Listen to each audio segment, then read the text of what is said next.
Hey you, and welcome to my channel. My name is Tina and my aim is to improve your drawings just like others have done for me when I just started out. So today I wanted to talk to you about PanPastels. As you may have noticed, a lot of my latest tutorials have been made using PanPastel for my underlayer, whereas before I mostly used soft pastels. Now don't get me wrong, I still love using soft pastels to build my underlayers, but in this video I want to give you my #1 reason as why I love working with PanPastels so much. For those of you who are not familiar with PanPastel, I'm first going to give you a quick summary about what they are. If you already know, feel free to skip the next part. Let me show you what we are working with. So this is my collection. Actually, this is only the first tray. Let me show you a second one as well. Now I'm blessed with a lot of things, the first thing being that my wife and I are fortunate enough to have a good paying job. The second thing being that I don't have any other passion but art, and the third thing being my wife lets me buy almost everything I want within reason. Or maybe she just knows that there is no stopping me either way. Small footnote, I did gather these in a rather long time span, so not in a week or so. Now, there is no need for panic, you don't need all of these. If you have the primary colors plus black and white, this will get you very far already. My tutorials are mostly made just using these basic colors, by the way. But if you're like me, and I assume most artists are, it's kinda like with Pokemon, you just gotta catch them all. Now, let me grab one. As you can see, PanPastels come in a round plastic pan. You could compare them with soft pastel compressed into one of these pans, but it would be a better version. The reason for this is very simple. The high percentage of pigments in these simply don't allow any other shape or form than powder.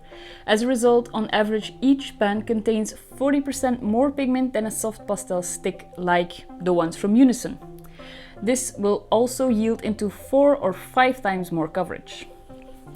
Unlike other forms of pastel, you do need applicators to get the pastel on your paper.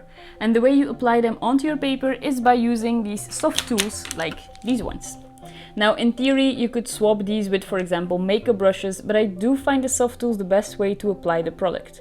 They also come in quite a few different forms. You have these plastic applicators on which you can put different shaped sponges. Now, my personal favorite is this long oval shaped one.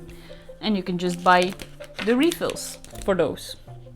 You also have sponges in different sizes and shapes, and there are also these applicators that actually look like makeup sponges themselves. The PanPastels themselves can be bought in different sets and amounts, but you are also able to buy each individual color to suit your needs. By now they have got 92 colors, and this consists of 20 pure colors, which PanPastel also call mass tones. Now let me show you a pure color. For example, this is phthalo blue. The way it then works is as follows. Each pure color has a lighter color, which they call a tint. So this is a phthalo blue tint. And then there is a shade, in this case phthalo blue shade. And to finish this off, there is also an extra dark. So in this case, you get phthalo blue extra dark. Then you get this group of 4 clustered around one pure pigment. This makes up a total of 80 colors, but I said that they had 92 in total. That is because there are also 6 metallic colors and 6 pearlescent colors that make up the total amount of pigments available. Now, I would like to show you these, but I haven't got any of those in my collection. Girl has got to stop somewhere, right? Now, when it comes to the different shades, you don't need to buy all of these, since you can alter the shade of a pure pigment by adding white or black and create it yourself, just like with paint. Now, you've already seen the tray that I keep them in. This is something you can buy separate to store them, but the pans themselves are actually built to store them in an easy way already. Let me take the pans that I've got right here to show you this. It's very simple actually. You can just screw them on top of each other, and then you just close the one on top with a lid. There you go.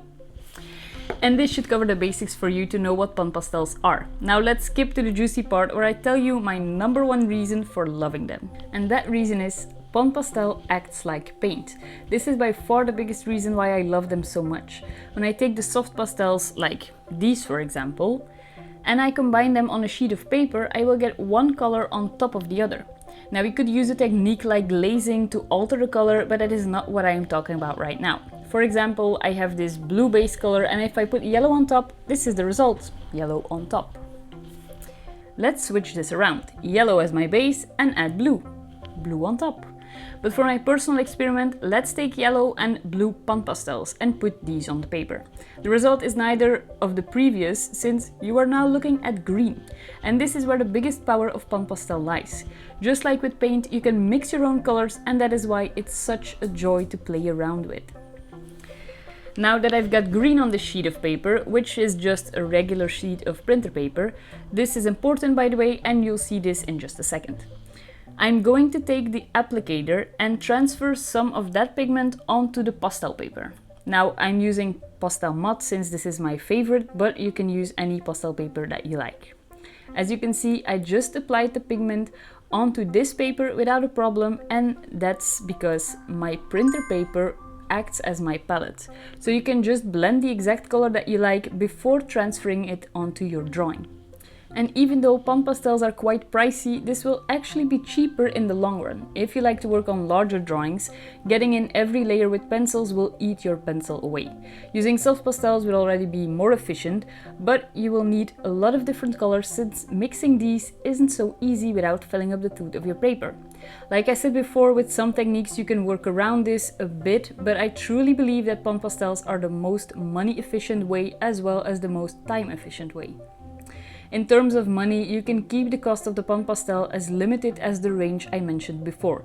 So just use your basic red, blue, yellow, white and black and combine this with a few of the tools that you will need most, and you are well on your way to becoming a PanPastel world champion. Now the only thing that is left to do is work on your color mixing skills, but I'll make a video about that as well in the near future to try and help you out. So this hasn't been a review, and as such I didn't mention any of the other pros and cons, but just to mention a few of the pros, they make working with pastel less messy, you can combine them with other media such as colored pencils, and they are for the most part very light fast, so what's not to love? I hope you found this small video helpful, and if you did, make sure to subscribe to my channel right now, so you don't miss out on any of my future videos. And I'm not gonna lie, it also helps me grow my channel, which makes me happy. Thank you for watching. I hope you enjoyed this video. If you did, make sure to give it a thumbs up. And I also have a lot of other videos on my channel that might interest you. So definitely check them out. Next Friday, I'll be back with another video. See you then. And in the meantime, I hope you have a great week.